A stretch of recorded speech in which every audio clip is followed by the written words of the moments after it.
ವಿಶ್ವೇ ಪರಿವ್ರಾಟ್ ಚಕ್ರವರ್ತಿನಂ ಮೂರ್ತಿತ್ವೇ ಪರಿಕಲ್ಪಿತಶ್ಯತಭೃತೋ ವರ್ತ್ಮಾ ಪುನರ್ಜನ್ಮನಾಂ ಆತ್ಮೇತ್ಯಾತ್ಮವಿದಾಂ ಕ್ರತಶ್ಚೇಡತಾಂ ಭರ್ತಾಮರಜ್ಯೋತಿಷಾಂ ಲೋಕಾನಾಂ ಪ್ರಳಯೋದಯಸ್ಥಿತಿವಿಭುಶ್ಚಾನೇಕಧಾ ಯಶ್ಯತೋ ವಾಚಂ ನ ಸದಧಾತ್ಮನೇಕಕಿರಣಸ್ತ್ರೈಲೋಕ್ಯದೀಪೋ ರವಿಃ.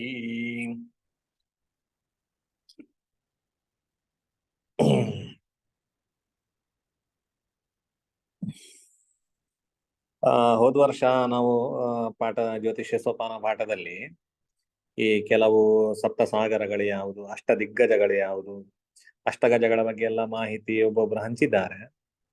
ಅದೆಲ್ಲ ಇದ್ರೆ ನಮ್ಮ ಗ್ರೂಪ್ ಅಲ್ಲಿ ಹಂಚಿಕೊಳ್ಳಿ ಆಯ್ತಾ. ಹೋದ ವರ್ಷ ಪಾಠದವರು ಇದ್ದೀರಲ್ಲ, ಸಂಗ್ರಹ ಇದ್ರೆ ಆದಷ್ಟು ಯಾವ್ದು ಗೊತ್ತಾಗ್ಲಿಲ್ಲ ಮತ್ತೆ ನೋಡುವ, ಸಂಗ್ರಹ ಮಾಡುವ. ಸರಿ, ಇವತ್ತು ನಮಗೆ ಪಾಠ ಆಗ್ಲಿಕ್ಕಿರುವಂತಹ ಶ್ಲೋಕಗಳು ಕೇಂದ್ರ ಪಣಪ ಅದಾಗಿದೆ ಅಲ್ಲ, ಕೇಂದ್ರ ಪರಂಪರ ಸರಿ. ನಿನ್ನೆ ದಿವಸದಲ್ಲಿ ನಾವು ಪಣಪರ, ಆಪೋಕ್ಲಿಮ, ಕೇಂದ್ರ ಇದರ ಯಾವುದಕ್ಕೆಲ್ಲ ಈ ಸಂಖ್ಯೆಗಳು ಹಿಬುಕಮಂಬು ಕಂಚ ಭೇಷ್ಮ ಚತುರ್ಥ ರಾಶಿಗೆ ಏನೆಲ್ಲ ಹೆಸರುಂಟು. ಮೇಷೂರಣಂ ದಶಮತ್ರ ಕರ್ಮ ಜಾಮಿತ್ರಮಸ್ತ ಭವನಂ ಸ್ತಭಂ ತ್ರಿಕೋಣಂ. ಜಾಮಿತ್ರ ಅಂತ ಹೇಳಿದ್ರೆ ಯಾವುದು, ಸಪ್ತಮ ರಾಶಿಗೆ ಹೇಳ್ತಾರೆ. ಜಾಮಿತ್ರ ಸುತಭಂ ತ್ರಿಕೋಣಂ, ತ್ರಿಕೋಣ ಎಂಬುದಾಗಿ ಪಂಚಮ ರಾಶಿಗೆ ಹೇಳ್ತಾರೆ. ಮೇಷೂರಣಂ ದಶಮತ್ರ ಕರ್ಮ ವಿದ್ಯಾತ್, ಮೇಷೂರಣ ಅಂತ ಹೇಳಿದ್ರೆ 10ನೇ ರಾಶಿಗೆ ಹೇಳ್ತಾರೆ ಎಂಬುದಾಗಿ, ಕರ್ಮ ಎಂಬುದಾಗಿ ಕೂಡ ಹೇಳ್ತಾರೆ ಅಂತ ನೋಡಿದ್ದೇವೆ. ಇವತ್ತು ನಮಗೆ ಲಗ್ನಾದಿ ರಾಶಿಗಳ ಬಲಗಳನ್ನ ಚಿಂತನೆ ಮಾಡುವಂತ ಶ್ಲೋಕಗಳನ್ನ ಹೇಳ್ತಾ ಇದ್ದಾರೆ. ಹೋರಾ ಸ್ವಾಮಿ ಗುರುಜ್ಞವೀಕ್ಷಿತಯುತಾನ್ನಿಷ್ಟ ವೀರ್ಯೋತ್ಕಟ. ಹೋರಾ ಸ್ವಾಮಿ ಗುರುಜ್ಞವೀಕ್ಷಿತಯುತಾನ್ನಿಷ್ಟ ವೀರ್ಯೋತ್ಕಟ. ಹೋರಾ ಸ್ವಾಮಿ ಗುರುಜ್ಞವೀಕ್ಷಿತಯುತಾನ್ನಿಷ್ಟ ವೀರ್ಯೋತ್ಕಟ. ಕೇಂದ್ರಸ್ಥಾದ್ವಿಪದಾದಯೋ ನಿನಿಶಿಚ ಪ್ರಾಪ್ತೆ ಚ ಸಂಧ್ಯಾದ್ವಯೇ. ಕೇಂದ್ರಸ್ಥಾದ್ವಿಪದಾದಯೋ ನಿನಿಶಿಚ ಪ್ರಾಪ್ತೆ ಚ ಸಂಧ್ಯಾದ್ವಯೇ. ಕೇಂದ್ರಸ್ಥಾದ್ವಿಪದಾದಯೋ ನಿನಿಶಿಚ ಪ್ರಾಪ್ತೆ ಚ ಸಂಧ್ಯಾದ್ವಯೇ. ಪೂರ್ವಾರ್ಧೇ ವಿಷಯಾದಯ ಕೃತಗುಣಮಾನಂ ಪ್ರತೀಪಂ ತತೋ. ಪೂರ್ವಾರ್ಧೇ ವಿಷಯಾದಯ ಕೃತಗುಣಮಾನಂ ಪ್ರತೀಪಂ ತತೋ. ಅದರಲ್ಲಿ ಪಾಠಾಂತರ ಉಂಟಾ? ಪ್ರತೀಪಂಚ ತತ್ ಅಂತ ಹೇಳಿ ಕೆಲವು ಪುಸ್ತಕದಲ್ಲಿ ಇರ್ಬಹುದು. ಏನಿದೆ ಕನ್ನಡದಲ್ಲಿ? ಪ್ರತಿಪಂಚತತ್. ಪ್ರತಿಪಂಚತತ್ ಅಂತ ಹೇಳಿದ್ರಲ್ಲ, ಸರಿ. ಅದು ನಮಗೆ ಬಾಯ್ಪಾಠ ಹೇಳಿದ್ದು, ನಾವು ತತ್ವ ಅಂತ ಹೇಳಿ ಕಲ್ತದ್ದಾಗುತ್ತೆ. ನನಗೆ ಎರಡು ಒಂದೇ ಅದು. ಪೂರ್ವಾರ್ಧೇ ವಿಷಯಾದಯ ಕೃತ ಗುಣಮಾನಂ ಪ್ರತಿಪಂಚತತ್. ದುಶ್ಚಿತ್ಕಂ ತೇಳುವಂತದ್ದು ಉಂಟು, ದುಶ್ಚಿಕ್ಯಂ ತೇಳುವಂತದ್ದು ಉಂಟು. ಕನ್ನಡ ಪುಸ್ತಕದಲ್ಲಿ ಏನುಂಟು? ದುಶ್ಚಿಕ್ಯಂ. ದುಶ್ಚಿಕ್ಯಂ. ಸರಿ. ನನಗೆ ಹೆಚ್ಚಾಗಿ ಅದು ಬಾಯ್ಪಾಠ ದುಶ್ಚಿತ್ಕಂ ಅಂತೇಳಿ ಬರ್ತದೆ. ಎರಡು ಸರಿ, ಅದರಲ್ಲಿ ಏನು ತಪ್ಪಿಲ್ಲ. ದುಶ್ಚಿತ್ಕಂ ಸಹಜಂ ತಪಶ್ಚ ನವಮಂ ತ್ರ್ಯಾದ್ಯಂ ತ್ರಿಕೋಣಂಚ ತತ್. ದುಶ್ಚಿತ್ಕಂ ಸಹಜಂ ತಪಶ್ಚ ನವಮಂ ತ್ರ್ಯಾದ್ಯಂ ತ್ರಿಕೋಣಂಚ ತತ್. ದುಶ್ಚಿತ್ಕಂ ಸಹಜಂ ತಪಶ್ಚ ನವಮಂ ತ್ರ್ಯಾದ್ಯಂ ತ್ರಿಕೋಣಂಚ ತತ್. ಪದಚ್ಛೇದ ನೋಡುವ. ಹೋರಾ ಸ್ವಾಮಿ ಗುರುಜ್ಞ ವೀಕ್ಷಿತಯುತ ನ ಅನ್ಯೈಃ ಚ ವೀರ್ಯೋತ್ಕಟಾಃ ಕೇಂದ್ರಸ್ಥಾಃ ವಿಪದಾದಯಃ ಅಹ್ನಿ ನಿಶಿ ಚ ಪ್ರಾಪ್ತೆ ಚ ಸಂಧ್ಯಾದ್ವಯೇ. ಪೂರ್ವಾರ್ಧೇ ವಿಷಯಾದಯಃ ಕೃತಗುಣಾಃ ಮಾನಂ ಪ್ರತೀಪಂ ತತಃ ಅಂತೇಳಿ ಆಗ್ಬೋದು, ಅಥವಾ ಚ ತತ್ ದುಶ್ಚಿಕ್ಯಂ ಸಹಜಂ ತಪಃ ಚ ನವಮಂ ತ್ರ್ಯಾದ್ಯಂ ತ್ರಿಕೋಣಂ ಚ ತತ್ ಎಂಬುದಾಗಿ.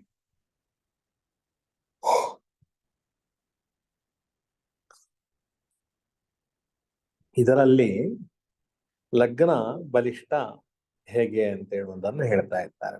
ಮೊದಲನೇ ಪಾದದಲ್ಲಿ ಲಗ್ನ ಹೇಗೆ ಬಲಿಷ್ಠ ಆಗ್ತದೆ. ಯಾಕೆ ಅಂತ ಹೇಳಿದ್ರೆ ಯಾವುದೇ ಫಲಗಳು ಆ ಬಲಿಷ್ಠ ಆದಾಗ ಲಗ್ನ ಬಲಿಷ್ಠ ಇದ್ರೆ ಆ ಫಲಗಳು ಘಟಿಸ್ತದೆ ಅಂತೇಳಿ. ಈಗ ನಿಮಗೆ ಇದು ಯಾಕೆ ಅಂತೇಳಿ ಹೇಳಿದ್ರೆ ಒಂದು ವಿಷಯ, ರಾಶಿ ಕ್ಷೇತ್ರ ಗ್ರಹರ್ಷಭಾನಿ ಭವನಂಚ ಏಕಾರ್ಥ ಸಂಪ್ರತ್ಯಯೇ ಅಂತೇಳಿ ನೋಡಿದ್ದೇವೆ. ರಾಶಿ ಕ್ಷೇತ್ರ ಗೃಹ ವೃಕ್ಷ ಭವನ ಭ ಎಂಬುದಾಗಿ 6 ಶಬ್ದಗಳನ್ನ ಸಂಪ್ರತ್ಯಯೇ ಸಂಜ್ಞಾನಕ್ಕೋಸ್ಕರವಾಗಿ ಅಥವಾ ನಿಶ್ಚಿತ ಜ್ಞಾನಕ್ಕೋಸ್ಕರವಾಗಿ ಆಚಾರ್ಯರು ತಿಳಿಸಿದ್ದಾರೆ ಅಂತ ಹೇಳಿ ಅದರ ವ್ಯಾಖ್ಯಾನದಲ್ಲಿ 6 ರಾಶಿಗಳು ಚಿಂತನೀಯ ವಿಷಯಗಳು. ಪ್ರಶ್ನೆಯಲ್ಲಿ 6 ರಾಶಿಗಳು ಅಂದ್ರೆ 6 ಲಗ್ನಗಳು ಮುಖ್ಯ. ಹಾಗೆ ಪ್ರಶ್ನೆ ಜಾತಕದಲ್ಲಿಯೂ 6 ರಾಶಿಗಳು ಮುಖ್ಯ, ಪ್ರಶ್ನೆಯಲ್ಲಿಯೂ 6 ರಾಶಿಗಳು ಮುಖ್ಯ. ಅರ್ಥಾತ್ 6 ರಾಶಿಗಳಿಗೆ ಲಗ್ನದಷ್ಟೇ ಸಮಾನತೆ 6 ರಾಶಿಗಳಲ್ಲಿದೆ ಪ್ರಶ್ನೆಯಲ್ಲಿಯೂ ಕೂಡ, ಹಾಗೆ ಅಷ್ಟೇ ಸಮಾನತೆ ಜಾತಕದಲ್ಲಿ ಕೂಡ ಇದೆ ಎಂಬುದನ್ನು ನೋಡಿದ್ದೇವೆ. ಯಾವುದಿಲ್ಲ ಅಂತ ಹೇಳಿದ್ರೆ ಏಕಸ್ಯ ಅರ್ಥಸ್ಯ ಸಂಪ್ರತ್ಯಯೇ ಅಂದ್ರೆ ಸಂಜ್ಞಾನಾರ್ಥಂ ಷಡ್ರಾಶಯ ಚಿಂತ್ಯಾಹ, 6 ರಾಶಿಗಳನ್ನು ಚಿಂತನೆ ಮಾಡಬೇಕು ಅಂತ ಅದರಲ್ಲಿ ಹೇಳ್ತಾರೆ. ಜಾತಕೇಶು ಲಗ್ನ ರಾಶಿ ರೇಖ ಪರಶ್ಚಂದ್ರಾಧಿಷ್ಠಿತ ರಾಶಿ ತಯೋರಧಿಪತಿ ಸ್ಥಿತ ರಾಶಿ ಚಂದ್ರ ಲಗ್ನಾಂಶ ರಾಶಿ ಇತಿ ಅಂತೇಳಿ ಹೇಳಿ ಮತ್ತೆ ಪ್ರಶ್ನಾದು ಏಕಸ್ತಾವದ್ ಉದಯ ಅಪರಃ ಆರೂಢಃ ತೃತೀಯಃ ಉದ್ಯನ್ನವಾಂಶ ರಾಶಿ ಚತುರ್ಥಃ ಶಸ್ತ್ರ ರಾಶಿ ಪಂಚಮಃ ಸ್ಪೃಷ್ಟಾಂಗ ರಾಶಿ ಷಷ್ಠಃ ಚಂದ್ರಾಧಿಷ್ಠಿತ ರಾಶಿ ಷಡ್ಭಿರೇತೈ ಫಲಂ ನಿರೂಪ್ಯತೆ ಎಂಬುದಾಗಿ ಹೇಳ್ತಾರೆ. ಏಕಾರ್ಥ ಸಂಪ್ರತ್ಯಯ ಏಕಸ್ಯ ಅರ್ಥಸ್ಯ ನಿರ್ಣಯ ಷಡ್ರಾಶಯ ಚಿಂತ್ಯಾಹ ಎಂಬುದಾಗಿ ಅಲ್ಲಿ ಹೇಳಿದ್ದಾರೆ. ಪ್ರಶ್ನೆಗಳಲ್ಲಿ ಯಾವುದು 6 ರಾಶಿಗಳು, ಜಾತಕದಲ್ಲಿ ಯಾವುದು 6 ರಾಶಿಗಳು ಅಂತ ಅದನ್ನೇ ಶ್ಲೋಕದಲ್ಲಿ ನಾವು ಪ್ರಶ್ನೆಯಲ್ಲಿ ನೋಡುದಾದ್ರೆ ಆರೂಢೋದಯ ಲಗ್ನಾಂಶ ಛತ್ರ ಸ್ಪೃಷ್ಟಾಂಗ ರಾಶಯ ಚಂದ್ರಾಧಿಷ್ಠಿತ ರಾಶಿಶ್ಚ ಚಿಂತ್ಯಾಹ ಷಟ್ ಪ್ರಶ್ನಕರ್ಮಣಿ. ಪ್ರಶ್ನಕರ್ಮದಲ್ಲಿ 6 ರಾಶಿಗಳು ಅತಿ ಮುಖ್ಯ. ಒಂದು ಆರೂಢ ರಾಶಿ, ಮತ್ತೊಂದು ಉದಯ ರಾಶಿ, ಮತ್ತೊಂದು ಉದ್ಯನ್ನವಾಂಶ ರಾಶಿ ಅಂತ ಹೇಳಿದ್ರೆ ಉದಯ ಲಗ್ನದ ನವಾಂಶ ರಾಶಿ, ಮತ್ತೊಂದು ಛತ್ರ ರಾಶಿ ಅಂತ ಹೇಳುವಂಥದ್ದು ವ್ಯವಸ್ಥೆ. ಅದು ಪಾಠ ಆಗಿದೆ ನಮಗೆ, ಛತ್ರ ರಾಶಿಯನ್ನು ಹೇಗೆ ನಾವು ಕಂಡುಹಿಡಿಯುವುದು ಅಂತೇಳಿ. ಮುಂದಕ್ಕೆ ಪಾಠದಲ್ಲಿ ಬರ್ತದೆ, ಪ್ರಶ್ನೆ ಮಾರ್ಗದಲ್ಲಿ ಬರುತ್ತೆ. 5ನೇ ರಾಶಿ ನಮಗೆ ಸ್ಪೃಷ್ಟಾಂಗ ರಾಶಿ, ಅದನ್ನು ನೋಡಿದ್ದೇವೆ, ಕಾಲಾಂಗ ನಿವರಾಂಗ ಮಾನ, ಅದರಿಂದಾಗಿ ಆ ರಾಶಿಯನ್ನು ಕಂಡುಹಿಡಿಯುವಂಥದ್ದು. 6ನೇದ್ದು ಚಂದ್ರಾಧಿಷ್ಠಿತ ರಾಶಿ ಅಂತೇಳಿ ಚಂದ್ರನಿರತಕ್ಕಂತಹ ರಾಶಿ. ಇದು ಪ್ರಶ್ನೆ ಕರ್ಮದಲ್ಲಿ ಇದು 6 ರಾಶಿಗಳು. ಜಾತಕದಲ್ಲಿ ಯಾವುದು ಅಂತ ಹೇಳಿದ್ರೆ ಲಗ್ನ ರಾಶಿ ಏಕಃ. ಒಂದು ನಮಗೆ ಲಗ್ನ ಯಾವುದು ಅಂತೇಳಿ ಅಂದ್ರೆ ಉದಯ ಲಗ್ನ ಯಾವುದು ಬಂದಿರ್ತದೆ ಅದು ಲಗ್ನ ರಾಶಿ ಏಕ. ಅಪರಃ ಚಂದ್ರಾಧಿಷ್ಠಿತ ರಾಶಿ, 2ನೇದ್ದು ಚಂದ್ರ ಯಾವ ರಾಶಿಯಲ್ಲಿರ್ತಾನೋ ಆರ. ಇನ್ನು 3 ಮತ್ತೆ 4ನೇದ್ದು ತಯೋರ್ ಅಧಿಪತಿ ಸ್ಥಿತ ರಾಶಿ, ಲಗ್ನದ ಅಧಿಪತಿ ಇರತಕ್ಕಂತಹ ರಾಶಿಯು. ಈಗ ಉದಾಹರಣೆಗೆ ನಮಗೆ ಲಗ್ನ ವೃಷಭ ಲಗ್ನ ಬಂತು ಅಂತೇಳಿ ಇಟ್ಕೊಳ್ಳ. ಆಗ ವೃಷಭ ಲಗ್ನದ ಅಧಿಪತಿ ಶುಕ್ರ ಆಗಿರ್ತಾನೆ. ಶುಕ್ರ ಎಲ್ಲಿದ್ದಾನೆ ಅಂತ ನೋಡಿಕೊಂಡು ಆ ರಾಶಿಗೂ ಲಗ್ನಕ್ಕೂ ಇರುವಂತ ಸಾಮ್ಯತೆಯೇ ಆ ರಾಶಿಗೂ ಹೇಳಬೇಕು. ಅಂದ್ರೆ ಇವತ್ತು ಶುಕ್ರ ನಮಗೆ ಸಿಂಹ ರಾಶಿಯಲ್ಲಿ ಇದ್ದಾನೆ, ಅದರಿಂದಾಗಿ ವೃಷಭ ಲಗ್ನ ಬಂದ್ರೆ ವೃಷಭ ಲಗ್ನಾಧಿಪತಿ ಯಾವ ಸ್ಥಿತ ರಾಶಿ ಯಾವುದು ಅಂತ ಹೇಳಿದ್ರೆ ಸಿಂಹ ರಾಶಿ. ಆಗ ವೃಷಭ ಲಗ್ನದಷ್ಟೇ ಪ್ರಾಧಾನ್ಯತೆ, ಅಂದ್ರೆ ವೃಷಭ ಲಗ್ನದ ಪ್ರಾಧಾನ್ಯತೆ ಅಷ್ಟೇ ಅಂತ ಹೇಳಿದ್ರೆ ಅದರಲ್ಲಿ ಸ್ವಲ್ಪ ವ್ಯತ್ಯಾಸಗಳಿರುತ್ತೆ. ಅಂತೂ ಸಿಂಹ ರಾಶಿಗೂ ನಾವು ಸಿಂಹ ರಾಶಿಯಿಂದಲೂ ಚಿಂತನೆ ಮಾಡಬಹುದು ಲಗ್ನ ಅಂತೇಳಿ, ಅದನ್ನು ಪರಿಗಣನೆ ಮಾಡಿಕೊಂಡು ಚಿಂತನೆ ಮಾಡಬಹುದು. ಇನ್ನು ಚಂದ್ರ ಯಾವ ರಾಶಿಯಲ್ಲಿದ್ದಾನೆ, ಇವತ್ತಿಗೆ ಚಂದ್ರ ತುಲಾ ರಾಶಿಯಲ್ಲಿದ್ದಾನೆ, ವಿಶಾಖ ನಕ್ಷತ್ರ ತುಲಾ ರಾಶಿಯಲ್ಲಿದ್ದಾನೆ. ಅದರಿಂದಾಗಿ ಚಂದ್ರಾಧಿಷ್ಠಿತ ಅಧಿಪತಿ ಯಾರು ಅಂತ ಹೇಳಿದ್ರೆ ಶುಕ್ರನೇ. ಅವನು ಇವತ್ತಿಗೆ ಯಾವ ರಾಶಿಯಲ್ಲಿದ್ದಾನೆ, ಸಿಂಹ ರಾಶಿಯಲ್ಲಿದ್ದಾನೆ. ಹಾಗೆ ತೇವರ ಅಧಿಪತಿ ಸ್ಥಿತ ರಾಶಿ. ಈಗ ನಮಗೆ ಜಾತಕ ಈಗ ಒಂದು ವೃಷಭ ಲಗ್ನದಲ್ಲಿ ಯಾರಾದ್ರೂ ಹುಟ್ಟಿದ್ದು ಅಂತೇಳಿ ಇಟ್ಕೊಂಡ್ರೆ ಇವತ್ತಿನ ದಿವಸದಲ್ಲಿ ಲಗ್ನ ಅಂತ ಹೇಳುವಂಥದ್ದು ನಮಗೆ ವೃಷಭ ರಾಶಿ ಆಯ್ತು. ಚಂದ್ರ ಇರತಕ್ಕಂತ ರಾಶಿ ತುಲಾ ರಾಶಿ ಆಯ್ತು. ತಯೋಹ ಅಧಿಪತಿ ಸ್ಥಿತ ರಾಶಿ ಅಂತ ಹೇಳಿದ್ರೆ ಇವತ್ತು 2ರ ಅಧಿಪತಿ ಒಬ್ಬನೇ, ತುಲಾ ಮತ್ತೆ ವೃಷಭದ ಅಧಿಪತಿ ಒಬ್ಬನೇ. ಅದರಿಂದಾಗಿ ಆ 2 ರಾಶಿಗಳು ಒಂದೇ ರಾಶಿಯಾಗಿ ಆಯ್ತು, ಯಾವುದು ಸಿಂಹ ಲಗ್ನ ಆಯ್ತು. ಇನ್ನು ಚಂದ್ರ ಲಗ್ನಾಂಶ ರಾಶಿಂಶ್ಚ, ಚಂದ್ರನ ಅಂಶಕ ರಾಶಿ ಹಾಗೆ ಲಗ್ನದ ಅಂಶಕ ರಾಶಿ ಅದನ್ನ ತಗೊಳ್ಬೇಕು. ಈಗ ಲಗ್ನದ ನವಾಂಶಕ ರಾಶಿ ನಮಗೆ ತುಲಾ ಬಂತು ಅಂತೇಳಿ ಇಟ್ಕೊಳ್ಳುವ. ತುಲಾ ಬರ್ತದ ವೃಷಭ ಲಗ್ನಕ್ಕೆ ಅಂಶಕ?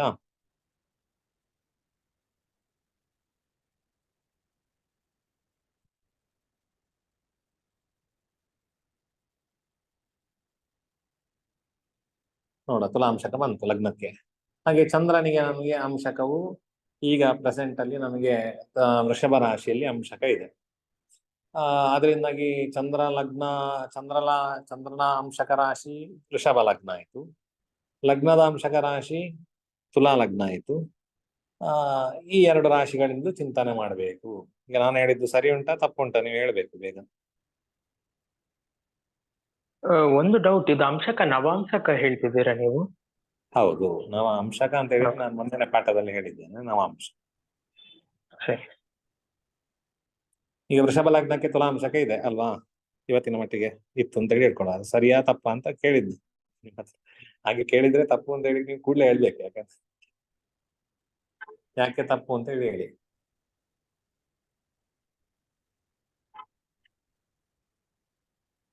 ವೃಷಭಕ್ಕೆ ಶುಕ್ರ ಅಲ್ವಾ ನವಾಂಶ? ವೃಷಭ ರಾಶಿಯ ವೃಷಭ ಲಗ್ನ ಬಂತು. ನಾನು ಹೇಳಿದ್ದು ವೃಷಭ ಲಗ್ನಕ್ಕೆ ಇವತ್ತು ನವಾಂಶಕ ತುಲಾ ರಾಶಿಯಲ್ಲಿ ಇತ್ತು. ಈ ವಿಷಯ ಸರಿಯೋ ತಪ್ಪು ಅಂತ ಕೇಳಿದ್ದು. ತಪ್ಪಾಗ್ತದೆ ಅದು. ಮಕರ ಆಗ್ಬೇಕು. ವೃಷಭಕ್ಕೆ ನವಾಂಶ ಪ್ರಾರಂಭ ಆಗುದು ಅಜ ಮೃಗ, ಮಕರದಿಂದ ಪ್ರಾರಂಭ. ಮಕರ. ಅದ್ರಿಂದ ಮಕರದಿಂದ ನಾವು 9 ರಾಶಿ ಲೆಕ್ಕ ಹಿಡಿದ್ರೆ ಅದ್ರಲ್ಲಿ ತುಲಾ ಬರುದಿಲ್ಲ. ಕನ್ಯಾವರೆಗೆ ಬರ್ತದೆ. ಅದರಿಂದಾಗಿ ತುಲಾಂಶಕ ಅಂತ ಎಲ್ಲಿ ಆದ್ರೆ ಹೇಳಿದ್ರೆ ಪಕ್ಕ ತಪ್ಪು. ಅದಕ್ಕೋಸ್ಕರ ನಿಮ್ಮ ಹತ್ರ ಕೇಳಿದ್ದಷ್ಟೇ ನಾನು ತಪ್ಪು ಹೇಳಿ.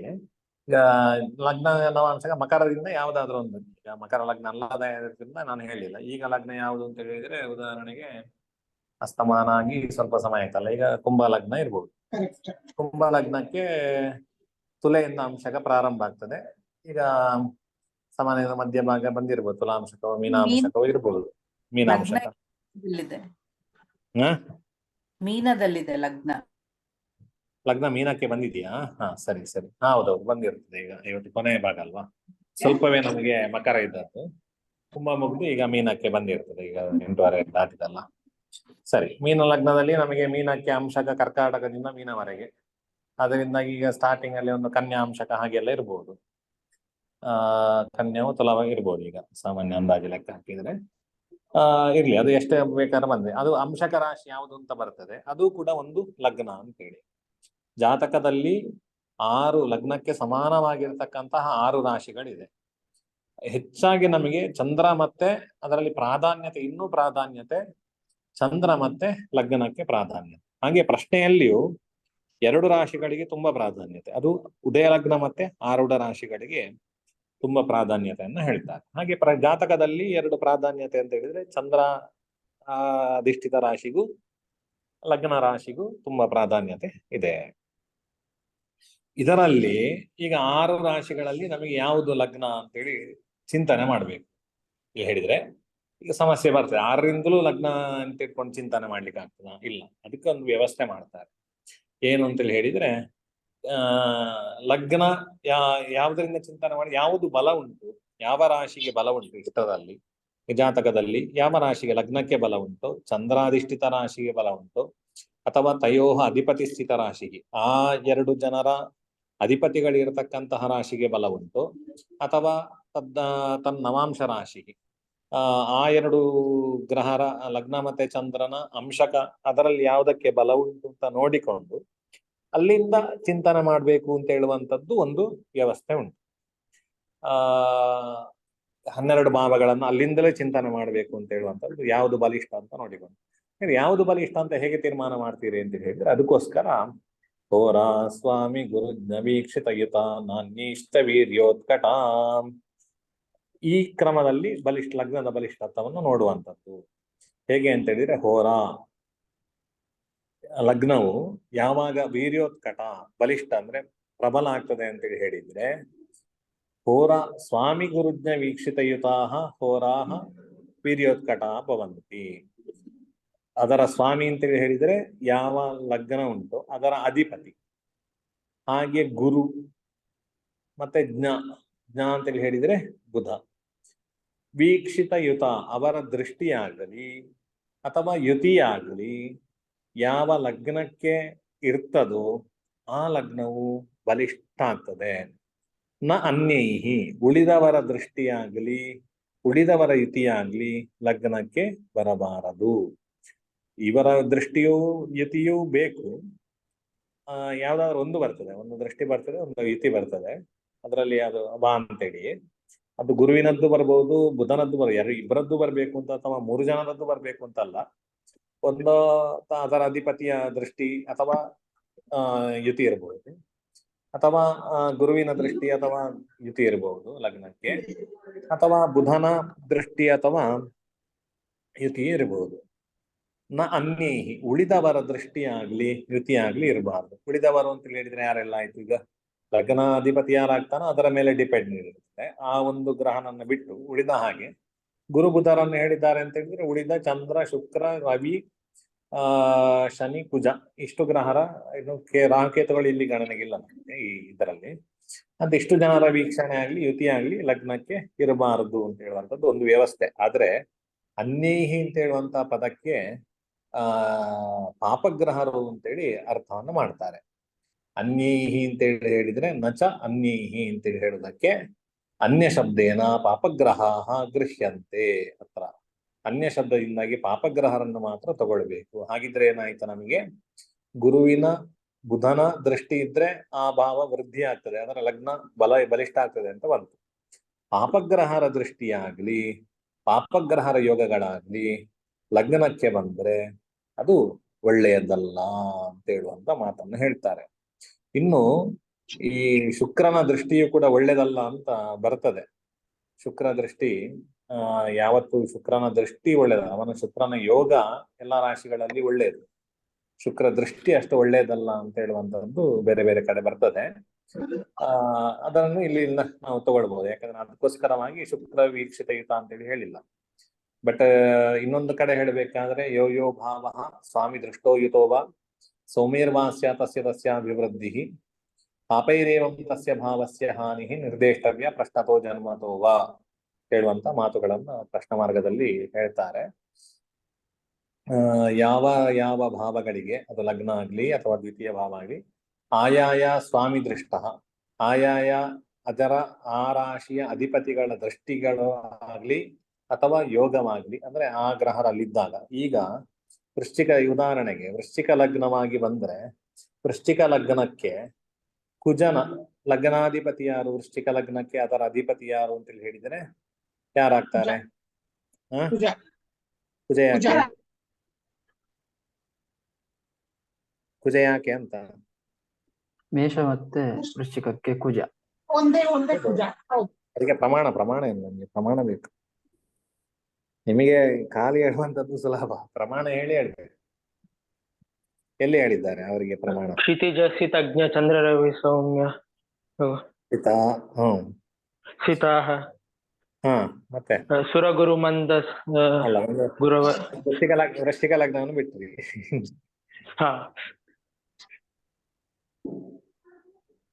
ಸಿತಾ ವನಿಜಾಹ ಅವನಿಜ ಅಂತ ಹೇಳಿದ್ರೆ ಯಾರು? ಕುಜ ಭೂಮಿ ಮಗ. ಅದರಿಂದಾಗಿ ಕುಜ. ಅದರಿಂದಾಗಿ ವೃಶ್ಚಿಕ ರಾಶಿಗೆ ಅಧಿಪತಿ ಯಾರು? ಕುಜ. ಯಾಕೆ ಅಂತ ಹೇಳಿದ್ರೆ ಕ್ಷಿತಿಜ ಸಿತಜ್ಞ ಚಂದ್ರ ರವಿ ಸಂಯುಕ್ತ ಅವನಿಜಾಹ ಸುರಗುರು ಮಂದ ಸೌರಿಗರ ವಶ್ಚ ಗ್ರಹಾಂಶಕಪಾಹ ಅಂತೇಳಿ ಅಲ್ಲಿ ಅಧಿಪತಿಗಳನ್ನು, ಗ್ರಹದ ಅಧಿಪತಿಗಳನ್ನು ಹೇಳಿದ್ದಾರೆ. ಅಲ್ಲಿ ಅವನಿಜಾಹ ಅಂತೇಳಿ ಹೇಳಿ ವೃಶ್ಚಿಕ ರಾಶಿಗೆ ಅಧಿಪತಿ ಕುಜ ಅಂತೇಳಿ ಹೇಳಿದ್ದಾರೆ. ಆದ್ರಿಂದಾಗಿ ಇವತ್ತು ನಮಗೆ ನೇರ ದೃಷ್ಟಿ ಯಾರದ್ದು ಅಂತ, ಕುಜ ಎಲ್ಲಿದ್ದಾನೆ ಇವತ್ತು ನಿಮ್ಗೆ ದೃಷ್ಟಿ ಪಾಠ ಆಗ್ಲಿಲ್ಲ, ಅದರಿಂದಾಗಿ ಅದರ ಬಗ್ಗೆ ಪೂರ್ತಿ ಹೇಳುದಿಲ್ಲ. ಬಟ್ ಪಾಠ ಒಂದೊಂದ್ಸಲ ಸ್ವಲ್ಪ ಆದವರು ಇದ್ದೀರಿ. ಅಂತೂ ತ್ರಿದಶ ತ್ರಿಕೋಣ ಚತುರಶ ಸಪ್ತಮಾನ್ ಅವಲೋಕಯಂದಿ ಚರಣ ಅಭಿವೃದ್ಧಿತಃ. ಕುಜನಿಗೆ ಒಂದು ವಿಶೇಷ ದೃಷ್ಟಿಯ ವಿಷಯಗಳಿದೆ, ಅದು ಮುಂದಿನ ಆ ದೃಷ್ಟಿಯ ಪಾಠದಲ್ಲಿ ನೋಡುವ. ಆದ್ರೆ ಸಪ್ತಮ ಎಲ್ಲಾ ಗ್ರಹರು ಕೂಡ ತಾನು ಇರುವಲ್ಲಿಂದ ಸಪ್ತಮ ರಾಶಿಯನ್ನು ನೇರವಾಗಿ ನೋಡ್ತಾರೆ. ಅಂದ್ರೆ ಅವರು ಯಾರು ಗ್ರಹರು ಎಲ್ಲಿರ್ತಾರೋ ಅಲ್ಲಿಂದ ಸಪ್ತಮಕ್ಕೆ ಎಲ್ಲಾ ಗ್ರಹರು ವೀಕ್ಷಣೆ ಇದೆ ಅಂತೇಳಿ ಅರ್ಥ. ಇನ್ನು ಒಂದು ಅಲ್ಲಿ ಯುತಿ ಇರಬೇಕು. ಈಗ ವೃಶ್ಚಿಕ ಲಗ್ನಕ್ಕೆ ಕುಜ ಈಗ ಇವತ್ತೆಲ್ಲಿದ್ದಾನೆ ಅಂತ ಹೇಳಿದ್ರೆ ವೃಷಭ ರಾಶಿಯಲ್ಲಿ ಕುಜ ಇದ್ದಾನೆ. ವೃಷಭ ರಾಶಿಯಿಂದ ಸಪ್ತಮ ರಾಶಿ ಯಾವ್ದಾಗ್ತದೆ? ವೃಶ್ಚಿಕ. ವೃಶ್ಚಿಕ. ಆದ್ರಿಂದಾಗಿ ವೃಶ್ಚಿಕ ಲಗ್ನಕ್ಕೆ ಲಗ್ನಾಧಿಪತಿ ಹೋರಾಸ್ವಾಮಿ ಅಂದ್ರೆ ಲಗ್ನಕ್ಕೆ ಹೋರಾಸ್ವಾಮಿ ಅಂತ ಹೇಳಿದ್ರೆ ಲಗ್ನದ ಅಧಿಪತಿ ಅಂತ ಅರ್ಥ. ಲಗ್ನಾಧಿಪತಿಯ ವೀಕ್ಷಣೆ ಉಂಟು ಇವತ್ತು ಅಲ್ವಾ? ಹಾಗೆ ವೃಷಭ ರಾಶಿಯಲ್ಲಿ ಗುರುವು ಕೂಡ ಇದ್ದಾನೆ. ಆದ್ರಿಂದ ಗುರುವಿನ ವೀಕ್ಷಣೆಯು ಕೂಡ ಬಂತು ವೃಶ್ಚಿಕ ಲಗ್ನಕ್ಕೆ. ಆದ್ರಿಂದ ಇವತ್ತು ವೃಶ್ಚಿಕ ಲಗ್ನ ಅಂತೇಳಿ ಎಲ್ಲಿಯಾದ್ರೂ ಬಂದ್ರೆ ಒಳ್ಳೆ ಬಲಿಷ್ಠ ಲಗ್ನ ಅಂತೇಳಿ, ಲಗ್ನಕ್ಕೆ ಒಂದು ಬಲಿಷ್ಠತೆ ಇದೆ. ಲಗ್ನವು ಬಲಿಷ್ಠ ಆಗಿದ್ರೆ ಆ ವ್ಯಕ್ತಿಯು ಬಲಿಷ್ಠನಾಗಿರ್ತಾನೆ ಅಂತೇಳಿ ಚಿಂತನೆ ಮಾಡ್ಬೋದು ನಮ್ಗೆ. ಇವತ್ತು ಪ್ರಶ್ನೆಯಲ್ಲಿ ಬಂದಾಗ ಎಲ್ಲಿಯಾದ್ರೂ ಇವತ್ತು ಹಾಗಿದ್ರೆ ಇವನು ಸ್ವಲ್ಪ ಬಲಿಷ್ಠನಾಗಿದ್ದಾನೆ ಅಂತೇಳಿ ಚಿಂತನೆ ಮಾಡ್ಬೋದು. ಮತ್ತೇನು ಪ್ರಾಬ್ಲಮ್ ಅಂತ ಬೇರೆ ಇದರಿಂದ ನೋಡ್ಬೇಕು. ಲಗ್ನೇ ಬಲಿಷ್ಠೆ ಅಂತೇಳಿ ಅದೊಂದು ಶ್ಲೋಕ ಬರ್ತದೆ, ಅಂತೂ ಒಳ್ಳೆಯ ಫಲಗಳ ಅಂತಲ್ಲಿ ಹೇಳ್ತಾರೆ. ಲಗ್ನವು ಬಲಿಷ್ಠ ಆಗಿದ್ರೆ ಏನು ಫಲ ಅಂತ ಹೇಳುವಂಥದ್ದು ಒಂದು ವ್ಯವಸ್ಥೆ ಇದೆ. ಅದು ಆ ಸಂದರ್ಭದಲ್ಲಿ ನೋಡುವ. ಅಂತೂ ಸೌಮ್ಯರ್ವಾಸ್ಯ ತಸ್ಯ ಅಭಿವೃದ್ಧಿ. ಈ ಪ್ರಶ್ನ ಮಾರ್ಗದಲ್ಲಿ ಏನ್ ಹೇಳ್ತಾರೆ ಅಂತ ಹೇಳಿದ್ರೆ ಶುಭ ಗ್ರಹರನ್ನೆಲ್ಲರನ್ನು ಹೇಳಿಬಿಡ್ತಾರೆ. ಆಗ ವೃದ್ಧಿ ಚಂದ್ರ ಶುಕ್ರ ಇದೆಲ್ಲವನ್ನು ಕೂಡ ಇಟ್ಕೊಳ್ಬೇಕು. ಬಟ್ ಇಲ್ಲಿ ವರಾಹ ಮೀರಾಚಾರ್ಯರ ಅಭಿಪ್ರಾಯ ಏನಂತ ಹೇಳಿದ್ರೆ ಗುರು ಮತ್ತೆ ಬುಧನಿಗೆ ಮಾತ್ರ ವಿಶೇಷ ಫಲ, ಅವರ ದೃಷ್ಟಿಗಳಿಗೆ ವಿಶೇಷ ಫಲ ಉಂಟು. ಅವರ ಯೋಗವು ಕೂಡ ಲಗ್ನಕ್ಕೆ ತುಂಬಾ ಒಳ್ಳೇದು ಅಂತ ಹೇಳುವಂತ ಮಾತುಗಳನ್ನ ಅವರ ಅಭಿಪ್ರಾಯ. ಸರಿ, ಇವತ್ತಿನ ಪಾಠ ಕೃಷ್ಣ ಇದು ಒಂದು ಪಾದ ಆಗಿದೆ. ಇನ್ನೆರಡು ಪಾದಗಳು ನಾಳೆ ದಿವಸದಲ್ಲಿ ಮಾಡುವ. ಕೃಷ್ಣಾರ್ಪಣಮಸ್ತು. ಮೂರ್ತಿತ್ವೇ ಪರಿಕಲ್ಪಿತಃ ಶಶಭೃತೋ ಆತ್ಮ ಪುನರ್ಜನ್ಮನಾಂ ಆತ್ಮೇತಿ ಆತ್ಮವಿದಾಂ ಕೃತಶ್ಚೇಡವಾಂ ಭರ್ತಾಮರ ಜ್ಯೋತಿಷಾಂ ಲೋಕಾನಾಂ ಪ್ರಲಯೋದಯ ಸ್ಥಿತಿ ವಿಭುಶ್ಚಾನೇಕಧಾ ಯಶ್ಯತೋ ವಾಚಂ ನ ಸದುಭಾತನೇಕ ಕಿರಣ ತ್ರೈಲೋಕ್ಯ ದೀಪೋ ರವಿಃ.